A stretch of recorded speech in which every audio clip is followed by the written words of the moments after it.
정말 조용하게 찾아옵니다.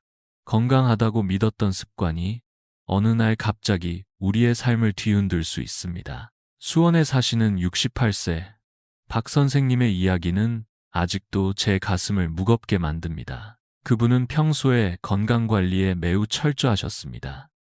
매일 아침과 저녁으로 산책을 하시고 술이나 담배는 평생 손도 대지 않으셨습니다. 그런데 뇌 건강에 좋다고 믿고 잠자기 전 즐겨 드시던 몇 가지 견과류와 말린 과일이 그분의 마지막 식사가 될 줄은 아무도 몰랐습니다. 어느 날 아침 그는 더 이상 깨어나지 못했습니다. 병원으로 옮겨졌지만 이미 급성 뇌출혈성 뇌졸중이 발생한 후였고 끝내 가족들과 인사 한마디도 나누지 못한 채 세상을 떠나셨습니다. 검사 결과 위 속에는 전날 밤 먹은 견과류와 말린 과일이 그대로 남아 있었습니다. 지방과 당분, 섬유질이 혈액을 끈적하게 만들었고 심장은 쉬어야 할 시간에 계속 무리를 했습니다. 그 결과 뇌혈관이 터지고 말았던 것입니다. 여러분, 이 이야기를 나누는 이유는 공포심을 주기 위함이 아닙니다. 오히려 조용히 반복되는 일상 속에서 우리가 간과하고 있는 위험을 알려드리고 싶었습니다. 견과류는 건강에 좋은 음식입니다. 하지만 언제와 어떻게 먹느냐에 따라 우리 몸에 독이 될 수도 있습니다. 오늘은 많은 분들이 매일 부엌에서 무심코 반복하고 있는 잘못된 식습관에 대해 이야기 드리겠습니다. 특히 50세 이후 우리가 가장 취약해지는 시간대인 밤에 절대 피해야 할 견과류의 종류와 건강하게 먹는 방법까지 자세히 알려드리겠습니다. 오늘 이야기 끝까지 함께 해주세요. 이 몇 분이 여러분 자신과 사랑하는 가족을 조용한 위협에서 지켜주는 시간이 될 수도 있습니다. 박 선생님의 이야기를 들으시면서 많은 분들이 이렇게 생각하셨을지 모릅니다. 그럼 도대체 무엇이 그렇게 위험하단 말인가요? 그냥 몇 알의 견과류일 뿐인데요. 하지만 문제는 무엇을 보다 언제, 어떻게 먹느냐에 있습니다. 지금부터는 많은 분들이 건강에 좋다고 믿고 계신 견과류 중 특히 밤에 섭취했을 때 조용히 우리 몸을 해치는 대표적인 세 가지를 말씀드리겠습니다. 첫 번째는 호박씨입니다. 고소하고 씹는 맛이 좋아 저녁 간식으로 많이들 즐기시죠? 특히 트립토판이라는 신경 안정 성분이 숙면에 도움을 준다고 알려져 있어서 잠자기 전 일부러 챙겨 드시는 분도 많습니다. 하지만 조심하셔야 합니다. 호박씨는 혈관을 확장시키는 성질이 있어 낮에는 혈액순환에 도움이 되지만 밤에는 심박수가 떨어지는 시간이라 혈압이 갑자기 낮아질 수 있습니다. 전주에 사시는 67세 김 선생님도 저녁마다 호박씨를 즐기셨는데 어느 날 새벽 화장실에 일어나시다 갑자기 어지러움을 느끼고 쓰러지셨습니다. 원인은 기립성 저혈압이었습니다. 호박씨 자체는 나쁘지 않지만 드시려면 아침이나 점심, 활동이 많은 시간에 드시고 저녁 6시 이후에는 삼가시는 것이 좋습니다. 두 번째는 참깨입니다. 밥에 뿌리고 국에 넣고 무침에까지 사용하는 아주 흔한 재료죠. 항산화 물질인 세사민이 풍부해서 혈관 건강에 좋다고 알려져 있지만 이 또한 저녁에는 주의가 필요합니다. 참깨에는 지방이 많아 소화가 느리고 간과 담낭에 부담을 줄 수 있습니다.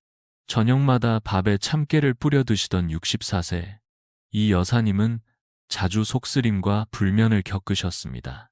점심 식사로 옮긴 뒤부터 그런 증상은 사라졌습니다. 참깨는 낮에는 명약, 밤에는 방해꾼이 될 수 있다는 점을 기억하세요. 세 번째는 생아몬드입니다. 많은 분들이 피부, 심장 건강에 좋다고 알고 계신 슈퍼푸드 중 하나입니다. 실제로 비타민 E와 불포화 지방산이 풍부하죠. 하지만 저녁에 드시면 그 지방이 완전히 소화되지 못하고 혈중 중성지방으로 전환되어 혈액을 끈적이게 만들 수 있습니다. 대전에 사시는 69세 장 선생님은 노화를 막기 위해 매일 밤 아몬드를 챙겨 드셨는데 얼마 지나지 않아 새벽마다 심장이 두근거리고 식은땀이 나는 증상을 겪으셨습니다. 이런 경우 아침에 소량 섭취하고 당분이 많은 과일이나 가당 우유와는 반드시 분리해 드시는 것이 좋습니다. 이렇게 평소에 아무렇지 않게 드셨던 견과류들도 시간대 하나만 잘못 선택해도 건강에는 큰 부담이 될 수 있습니다. 다음으로는 밤에 특히 더 위험할 수 있는 다른 견과류 4가지를 이어서 소개해 드리겠습니다. 앞서 말씀드린 호박씨, 참깨, 아몬드 외에도 저녁 시간대에 섭취했을 때 조용히 우리 몸을 괴롭히는 견과류는 더 있습니다. 그 중에서도 특히 많은 분들이 건강식 또는 전통 간식으로 즐기시는 4가지를 꼭 짚고 넘어가야 합니다. 겉보기엔 평범하고 친숙하지만 그 영향은 생각보다 훨씬 깊습니다. 4번째는 연자육, 특히 말린 연자육입니다. 예로부터 심신 안정과 기억력 향상에 좋다고 알려져 있어서 우유나 쌀과 함께 연자죽으로 끓여 드시는 분들이 많습니다. 하지만 이 조합이 밤에는 매우 위험할 수 있습니다. 연자육 자체가 소화가 어려운 식품인데 설탕이나 탄수화물과 함께 먹을 경우 혈액순환을 더디게 만들고 뇌로 가는 산소량을 떨어뜨립니다. 인천에 사시는 63세신 여사님은 매일 밤 연자죽을 먹고 잠자리에 드셨는데 자주 머리가 무겁고 어깨가 결리는 느낌으로 새벽에 깨어나셨습니다. 연자육을 드시려면 낮에 아주 부드럽게 조리해 드시는 것이 안전합니다. 밤에는 피하십시오. 5번째는 볶은 땅콩입니다. 고소하고 바삭한 식감에 중독성 있는 간식이죠.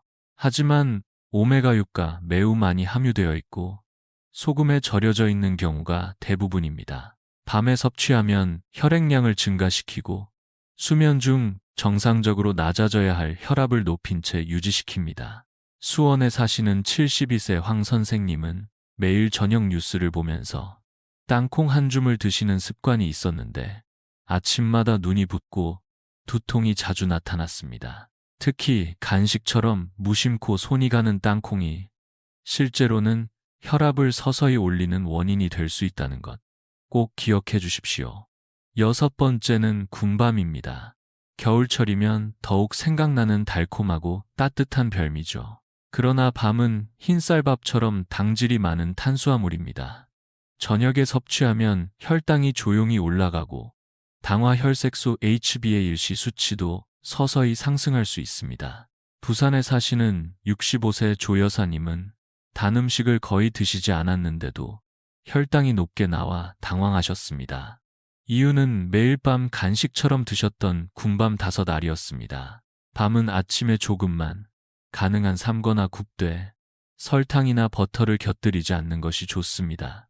마지막 7번째는 콩죽입니다. 많은 분들이 건강식으로 믿고 드시는 식물성 단백질의 대표 주자입니다. 실제로 이소플라본은 심혈관 건강과 호르몬 균형에도 도움을 줍니다.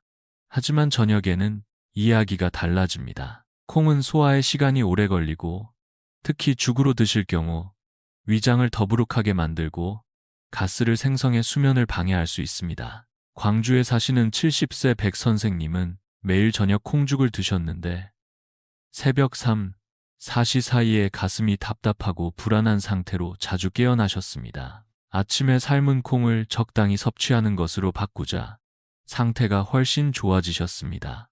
이처럼 견과류는 단순한 좋은 음식 그 이상입니다. 잘못된 시간에 잘못된 방식으로 섭취하면 의도와는 전혀 다른 결과로 이어질 수 있습니다. 그럼 여기서 잠시 멈춰서서 생각해 보세요. 혹시 지금 여러분이 밤마다 먹고 있는 간식 중에 방금 언급한 것들이 있지는 않으신가요? 이제부터는 단순한 개별 견과류가 아닌 서로 조합되었을 때 더 위험해지는 나쁜 궁합들에 대해 말씀드리겠습니다. 다음 내용은 특히 많은 분들이 전혀 문제의식을 느끼지 못한 채 매일같이 반복하고 있는 잘못된 식습관입니다. 방금까지는 개별 견과류가 잘못된 시간에 섭취되었을 때 생기는 위험에 대해 말씀드렸습니다. 그런데 더 무서운 건 이러한 견과류들이 어떤 음식들과 함께 섞여 섭취될 때 생기는 복합적인 영향입니다. 단순히 하나만 먹었을 땐 괜찮을 수도 있는 음식도 특정 조합으로 먹게 되면 심장과 뇌혈관에 훨씬 더 큰 부담이 될 수 있습니다. 지금부터 소개드릴 3가지 조합은 실제로 제가 병원에서 자주 목격한 야간 뇌졸중 위험을 높이는 대표적인 잘못된 습관입니다. 첫 번째 조합은 견과류와 가당 우유입니다. 따뜻한 우유 한 잔에 아몬드나 호두 몇 알을 함께 넣어 마시는 습관. 굉장히 익숙하고 편안해 보이죠. 특히 불면에 시달리는 분들이 잠을 유도하기 위해 자주 선택하는 조합이기도 합니다. 하지만 문제는 바로 가당 우유입니다. 설탕이 첨가된 우유는 혈당을 빠르게 상승시킵니다. 그에 따라 인슐린이 급하게 분비되며 혈당을 낮추려 하지만 견과류 속 지방과 섬유질은 소화가 느려 당분이 혈액에 오래 남게 만듭니다. 그 결과 깊이 잠든 새벽 시간에 혈당이 급격히 떨어지고 심장이 두근거리며 식은땀이 나고 불안감에 눈을 뜨는 경우가 많습니다. 어떤 분은 악몽을 꾼 줄 알고 어떤 분은 심장이 이상하다고 느끼시지만 실제로는 잘못된 조합에 따른 신체의 반응일 뿐입니다. 두 번째는 견과류와 말린 과일의 조합입니다. 마트에서 쉽게 구매할 수 있는 믹스너티나 건과류 세트에 흔히 포함된 구성입니다. 캐슈넛, 아몬드, 건포도, 말린 바나나 등이 어우러져 있고 건강 간식처럼 포장되어 있지만 실상은 그렇지 않습니다. 말린 과일은 수분이 거의 없고 당분은 매우 높습니다. 여기에 지방과 섬유질이 많은 견과류가 더해지면 위장은 과중한 작업에 시달리게 됩니다. 소화는 더뎌지고 가스는 축적되어 밤사이 복부 팽만감, 답답함, 호흡 불편을 유발합니다. 저는 이런 상태를 야간 내장 압력 상승이라고 부르곤 합니다. 겉으로는 자는 듯 보여도 몸은 제대로 쉬지 못한 채 아침에 찝찝하고 피곤하게 일어나는 상태가 되는 것이죠. 세 번째는 견과류와 짠 음식의 조합입니다. 한국인의 저녁 식탁에서 쉽게 볼 수 있는 된장찌개 한 그릇, 김치 몇 조각, 여기에 볶은 콩이나 땅콩 몇 알. 매우 평범한 식사처럼 보이지만 나트륨과 지방이 함께 들어가면 혈액의 점도가 높아지고 혈압 조절이 어려워집니다. 저녁에 이런 식단을 지속할 경우 새벽에는 혈압이 비정상적으로 높아지고 얼굴이 붓거나 머리가 깨질 듯한 두통을 동반하는 경우가 많습니다. 심장은 밤에도 쉴 수 없는 상태가 되고 결국에는 작은 자극에도 쉽게 터지는 불안정한 혈관 상태로 이어질 수 있습니다. 이 세 가지 조합은 모두 건강해지려고 시작한 습관이 오히려 건강을 무너뜨릴 수 있다는 사실을 보여줍니다. 하지만 걱정하지 마세요. 지금부터는 이 위험을 피하면서도 견과류의 장점을 제대로 누릴 수 있는 아주 간단하고 효과적인 원칙들을 알려드리겠습니다. 지금까지 말씀드린 다양한 위험 요소들에 대해 들으시면서 이런 생각이 드셨을 수도 있습니다. 그럼 견과류를 아예 안 먹는 게 낫지 않나요? 하지만 아닙니다. 견과류 자체가 나쁜 것이 아니라 잘못된 시간과 방식으로 섭취했을 때 문제가 되는 것뿐입니다. 실제로 견과류는 혈관 건강, 두뇌 기능, 뼈 강화에 이르기까지 우리 몸에 매우 유익한 천연식품입니다. 중요한 건 먹느냐 마느냐가 아니라 어떻게, 언제, 얼마나 먹느냐입니다. 그래서 지금부터는 제가 수천 명의 환자들을 진료하며 확인한 실제로 효과 있었던 세 가지 간단한 원칙을 소개해드리겠습니다. 이 원칙들을 지키기만 해도 견과류를 먹으면서도 건강은 유지하고 불필요한 부작용은 피할 수 있습니다. 첫째, 일찍 먹고 가볍게 먹고 올바르게 먹는 것입니다. 많은 분들이 하루 중 어느 시간에 견과류를 먹는 것이 좋은지 헷갈려 하시지만 답은 명확합니다. 오전 시간, 특히 아침 식사와 함께 드시는 것이 가장 이상적입니다.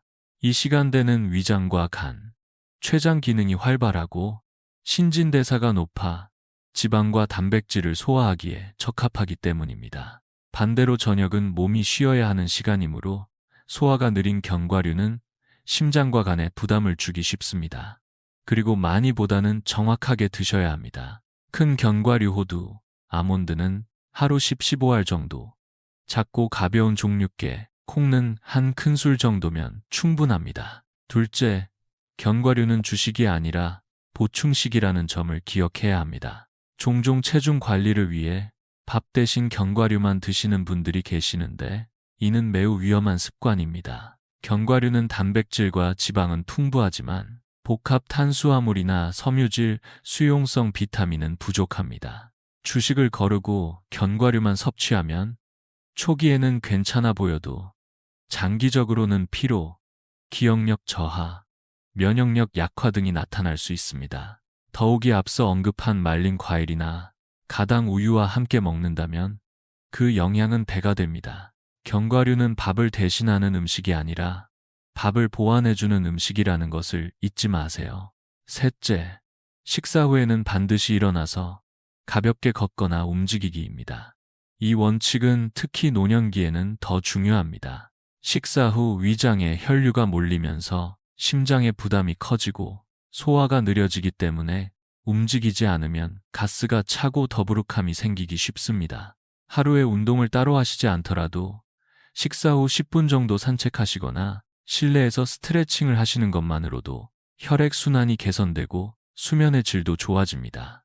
이 습관은 단순하지만 정말 많은 환자분들이 눈에 띄는 차이를 느꼈다고 말씀해 주셨습니다. 결국 견과류는 우리가 어떻게 받아들이고 활용하느냐에 따라 약이 될 수도 부담이 될 수도 있습니다. 올바른 시간과 방법을 실천하는 것만으로도 우리는 매일 조용히 건강을 지켜낼 수 있습니다. 이제 남은 질문은 하나뿐입니다. 여러분은 내일부터 어떤 방식으로 견과류를 드시겠습니까?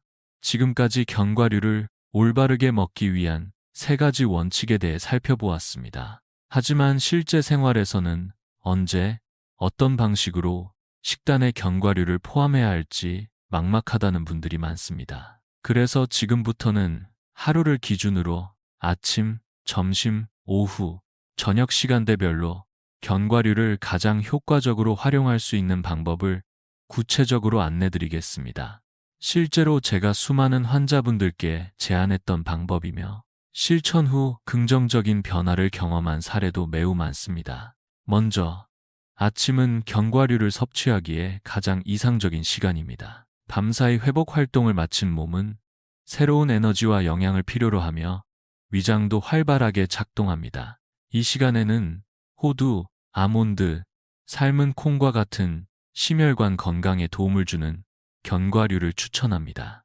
예를 들어 무가당 요거트 한 컵에 아몬드, 오유갈과 바나나 몇 조각을 곁들이거나 오트밀에 잘게 부순 호두를 넣어 드시면 소화도 잘 되고 오전 내내 에너지가 유지됩니다. 삶은 콩은 지방이 적고 단백질이 풍부해 여성분들의 호르몬 균형 유지에도 도움이 됩니다. 다음으로 점심은 아침보다는 덜 활발하지만 여전히 소화력이 좋은 시간입니다. 이때는 검은 깨나 흰 깨, 삶은 땅콩을 식사에 곁들이는 것이 좋습니다. 예를 들어 현미밥 위에 검은 깨를 한 숟갈 뿌리거나 호박죽에 볶지 않은 땅콩을 살짝 넣어 드시면 좋습니다. 또는 샐러드 위에 깨를 솔솔 뿌리거나 묽은 죽과 함께 삶은 콩을 곁들이는 것도 훌륭한 선택입니다. 단, 절대로 소금에 절인 견과류나 설탕을 입힌 제품은 피해야 합니다. 가공되지 않은 원물 그대로의 상태가 가장 안전하고 효과적입니다. 오후, 특히 낮잠 후 입이 심심할 때는 간식이 당기기 마련입니다. 이때는 양을 꼭 제한해야 하며 소화가 잘 되는 가벼운 종류만 선택해야 합니다. 추천드리는 간식은 삶은 밤입니다. 단, 버터나 설탕을 더하지 않고 삶은 그대로 드셔야 하며 양은 3, 4알로 제한해 주세요. 속이 편안하게 따뜻해지고 에너지를 보충하면서도 혈당을 급격히 올리지 않습니다. 그리고 마지막으로 저녁 이후, 특히 오후 7시를 넘긴 시간에는 모든 종류의 견과류와 이별하셔야 합니다. 이 시간대는 몸이 쉬어야 할 시간이기 때문에 지방과 단백질을 소화하느라 심장과 간이 계속 일하게 되면 수면의 질이 나빠지고 심장과 혈관에 불필요한 압박이 생깁니다. 실제로 많은 환자분들이 잠을 자도 개운하지 않다고 말씀하시는 이유가 여기에 있습니다. 견과류를 건강하게 즐기고 싶으시다면 반드시 시간대를 기준으로 섭취 계획을 세워야 합니다. 이 작은 습관의 차이가 내 몸의 회복력과 건강 수명을 결정짓는 열쇠가 됩니다. 하루의 식단 속에 견과류를 언제, 어떻게 넣느냐는 단순한 선택처럼 보일 수 있습니다. 하지만 그 작은 선택이 우리의 혈관, 심장, 뇌 건강을 결정짓는 중요한 열쇠가 될 수 있습니다. 제가 수천 명의 고령 환자분들을 진료하면서 느낀 가장 큰 교훈은 바로 이것이었습니다. 건강은 거창한 변화보다 작은 습관 하나에서 시작된다는 사실입니다. 견과류는 분명히 좋은 식품입니다. 하지만 만약 잘못된 시간, 잘못된 조합, 잘못된 양으로 섭취한다면 그것은 더 이상 약이 아닌 부담이 되고 때로는 조용한 위협이 될 수 있습니다. 특히 몸의 기능이 점점 느려지는 50세 이후에는 이러한 작은 차이가 더 크게 작용합니다. 오늘 제가 말씀드린 7가지 견과류의 섭취 주의 사항과 3가지 잘못된 조합, 그리고 3대 원칙과 시간대별 섭취 전략은 단순한 이론이 아닙니다. 실제로 수많은 분들이 이 원칙을 실천하면서 더 편안한 수면, 더 안정된 혈압, 더 맑은 아침을 경험하셨습니다. 여러분도 할 수 있습니다. 어렵지 않습니다. 단지 지금 이 순간 하나의 작은 결심이면 충분합니다. 혹시 지금 이 영상을 보시면서 나는 언제부터 잘못된 방식으로 견과류를 먹고 있었을까? 하고 떠오르신다면 그것이 바로 변화의 시작입니다. 오늘 저녁부터라도 단 몇 알이라도 몸이 받아들일 수 있는 시간에 올바른 방식으로 드셔보세요. 그리고 그 변화를 스스로 느껴보시길 바랍니다. 건강하게 산다는 것은 단지 병에 걸리지 않는 것이 아닙니다. 그것은 매일을 내 의지대로 살아가는 것, 내가 사랑하는 사람들과 함께 걱정 없이 웃을 수 있는 날들을 늘려가는 것입니다. 오늘 제가 드린 이 작은 조언이 그 시작점이 되길 진심으로 바랍니다.